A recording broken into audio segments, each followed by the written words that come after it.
আমার জীবন আমি কোনোদিন কারণ এগুলো আমার জীবনে একটা উচিত চরিত্রের একটা উচিত কখনো কোনদিন গায়ে হাত দিয়েছে কোনোদিন বলতে পারবো না মানুষ কত কষ্ট করে কত দূরে কথা বলে আজকে সে বলি আমার মায়ের মতো শ্রদ্ধা করেছি আমি মা আজকে সবাইকে জন্য বলছি আমার প্রতি দিদিও হবে আমি জানি আপনি 28 বছর আরও বাঁচবেন আপনি দেখে আশীর্বাদ দেবেন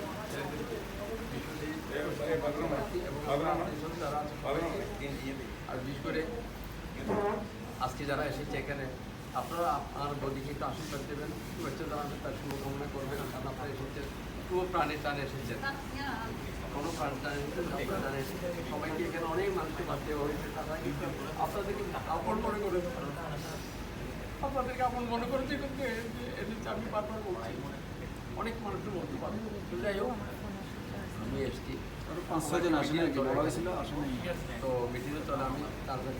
আসছি আমার মেয়ে তাই মেয়ে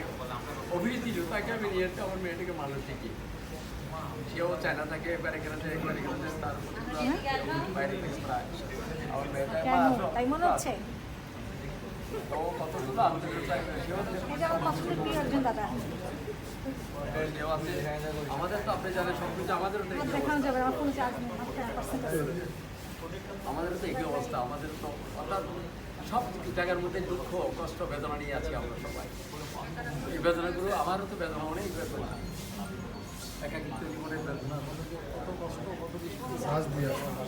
তার মধ্যে সমাজের জন্ম কাজ করতে তারপরে একটু শান্তি দেন সমাজ আমাকে আঘাত দেয় এত কাজ করার পরে সমাজের কাছ থেকে আঘাত পাচ্ছি কী করবো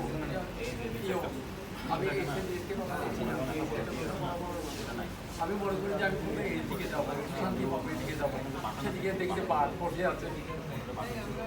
বাঘ বসে আছে ওই পথে বাঘ যখন এদিকে তাকাই একটা সিংহ বসে আছে আমার জন্য দক্ষিণে ওইদিকে যখন তাকাই আমি দেখি যে একটা প্রাণী একটা বসে আছে আমার জন্য মানে আগে পরে সব জায়গায় যেমন এইরকম এই অবস্থা বুঝি কিন্তু আমি ধর্মের কাজ সম্প্রদায়ের কাজ পরিবারের কাজ করে যাচ্ছি তো যাই হোক আজকে আমি